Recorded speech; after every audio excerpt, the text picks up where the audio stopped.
오늘 또 그대의 최고의 날입니다. 임은미 선교사 묵상입니다. 2025년 5월 13일 화요일 최고의 날. 이전 것은 잊어버리라.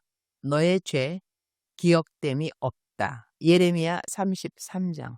어제는 참 황당한 일이 있었다. 내가 나 자신을 영적 응급실 의사라고 표현한다면 영적 응급실에서 일어날 수 있는 황당한 케이스는 어떤 경우일까? 얼마 전 정말 무거운 케이스 하나를 상담했다. 2시간을 넘게 열심히 상담했고 문제의 핵심도 정확히 짚어주었다. 내담자는 그 설명에 동의했고 내가 제시한 대로 잘 따르겠다고 약속했고 실제로 잘 따라오고 있었다. 그래서 이 케이스는 잘 마무리된 줄 알았고 마음을 놓고 있었다. 그런데 갑자기 이 내담자의 지인으로부터 다급한 연락이 왔다.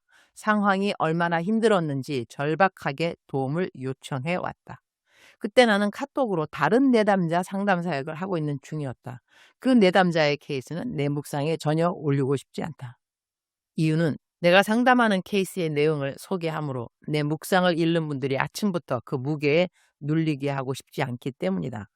내가 다루는 상담의 대부분은 그저 읽는 것만으로도 기가 눌리는 케이스들이다. 나는 내가 영적으로 건강함을 참 감사한다. 개인적으로는 중독된 죄성을 가진 부분들이 내 삶의 영역이 없음을 감사한다. 마귀에게 나를 정죄할 빌미를 주는 일이 내게는 없다는 것이다. 만약 내게 그런 문제가 있었다면 이런 무거운 상담을 매일같이 감당할 수 없을 것이다. 요즘은 사역을 마치고 집에 돌아오면 기다리는 상담 케이스들로 인해 마음이 사실 눌린다. 이거 하루도 제대로 쉴 시간이 없구나 그런 생각이 들 때도 있다. 그럼에도 불구하고 괜찮다. 이런 일들이 영적 응급실 의사들이 해야 할 일이라는 것을 알고 있기 때문이다. 이전에는 이 자리가 익숙하지 않아서 지금보다 더 힘들었던 것 같다. 그러나 이제는 많이 익숙해져 있다고 하겠다. 그런데 어제는 정말 당황스러운 케이스였다. 잘 되었다고 생각했던 상담이 왜 갑자기 처음으로 되돌아간 것처럼 보였을까? 하지만 한 가지 확신이 있다. 내가 경험을 통해 알게 된 건 수술이 크면 클수록 병이 심각하면 심각할수록 회복 과정은 더 아프다는 것이다. 수술할 때는 마취 때문에 덜 아프지만 아니 아예 안 아플 수도 있겠지만 마취가 풀리고 회복이 시작되면 수술한 자리가 더 아프기 시작하는 것과 마찬가지 원리라고 하겠다. 어제는 그래서 나로서는 상담자로서 강력한 대적 기도를 해야 했다. 중보기도방에 급하게 SOS 메시지를 보냈다. 나와 함께 지금으로부터 10분 동안 대적 기도를 해달라고 부탁하고 나는 기도를 마친 후 잠깐 잠이 들었다.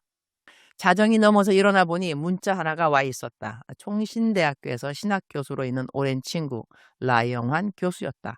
그의 문자 내용은 아래와 같았다.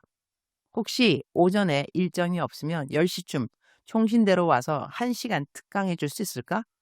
소요리 문답 1번. 사람의 제1되는 목적이 하나님을 영화롭게 하고 영원토록 그를 즐거워하는 것에 대해서 강의를 하는데 하나님을 즐거워하는 방법 가운데 하나가 하나님의 말씀을 주야로 묵상하는 거라. 유니스의 간증이 도움이 될까 싶어서 문득 떠오른 거라. 부담 안 가져도 되고 혹시 시간이 되면 강의 시간을 물어보니 바로 오늘이다. 세상에나 강의 초청을 이렇게 번개로 받아보기도.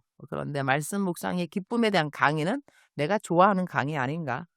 이전에 장신대에서도 이 특강을 한 기억이 난다. 내가 특강하면서 다닌 한국의 신학교들이 한국에서 가장 보수 신학교인 고신을 비롯하여 많이 있는데 총신대는 지금까지 한 번도 간 적이 없다.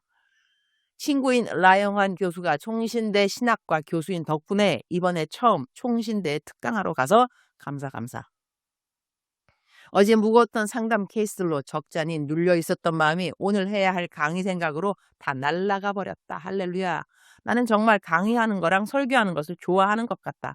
상담은 솔직히 힘들다. 무거운 케이스 이야기를 다 듣고 상담하고 나면 진이 다 빠져버리기 때문이다. 그러나 강의나 설교는 그렇지 않다. 강의나 설교를 하고 나면 나는 가끔 몸은 피곤해도 마음은 새 힘을 얻는다. 그러나 종이 된 자가 어찌 자기가 하고 싶고 하면 즐겁고 기쁜 일들만 할 수 있을까?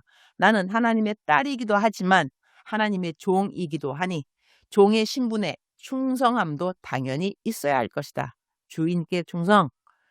지금 이 시간은 새벽 2시가 좀 넘었다. 이따 일찍 강의하러 가야 하니 오늘 묵상을 빨리 올려놓아야 할 것 같아서 지금 열심히 묵상부터 하고 있다. 예레미야 33장 8절 내가 그들을 내게 범한 그 모든 죄악에서 정하게 하며 그들의 내게 범하며 행한 모든 죄악을 사할 것이라. 우리 하나님 정말로 놀라우신 하나님이시다. 그렇게 말 안 듣고 배반하고 폐역되고 입 열면 불평 불만만 쏟아놓는 이스라엘 백성들에게 내게 범한 그 모든 죄악에서 정하게 하며 내게 범하며 행한 모든 죄악을 사할 것이라. 이런 말씀을 하실 수 있는 그분의 마음은 태평양 바다 같다는 표현을 안 할 수 있을까? 상담을 할 때 어려운 일 하나는 자신을 계속 정죄하고 자책하는 내담자의 태도를 바꿔주는 것이 아닌가 한다.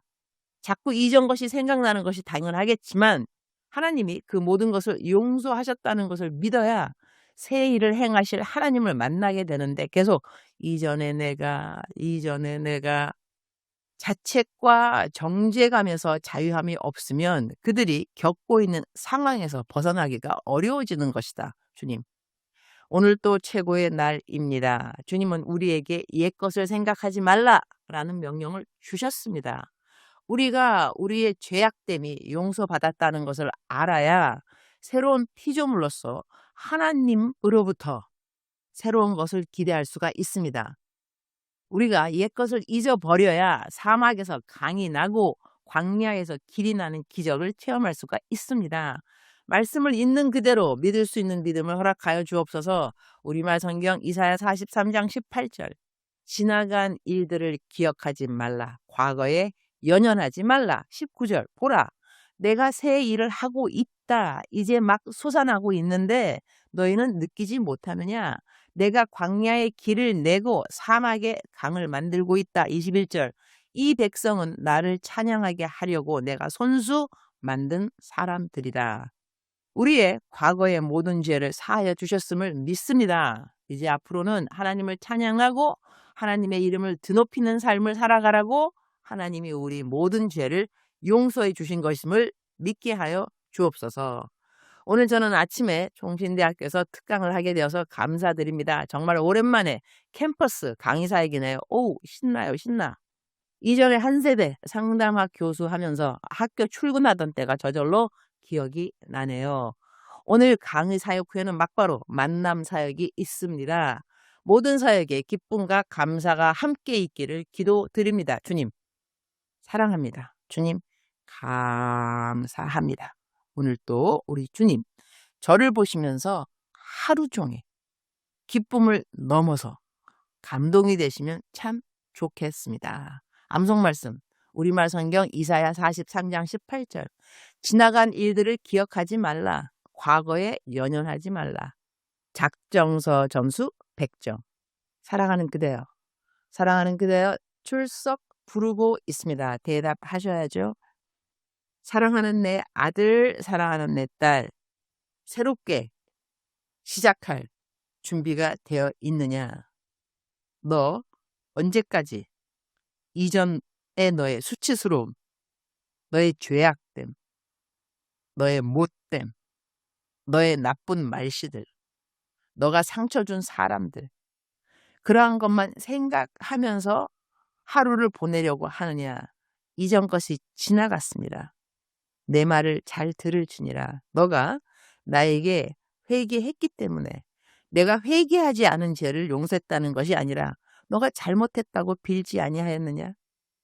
너가 잘못했다고 회개했으니 내가 너를 용서하였고 내가 너를 용서했으니 이전 것은 지나갔으니 보라 새 것이 되었도다. 그 말씀이 너에게 임한 것이라.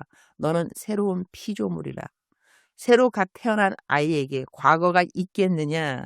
너가 새롭게 시작하는 것이라. 너 혼자 시작하는 것이 아니라 나랑 함께 시작하는 것이라.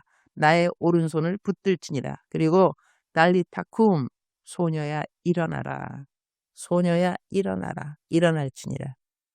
너가 옛것을 잊어버리고 너 스스로도 용서할 줄을 알아야 사막에서 강이 나겠고 광야에서 길이 나리라. 기적을 말하는 것이라. 너에게 기적이 일어날 수 있다는 것이야. 사랑하는 그대여 사랑합니다. 사랑하는 그대여 축복합니다. 오늘도 그대의 최고의 날입니다.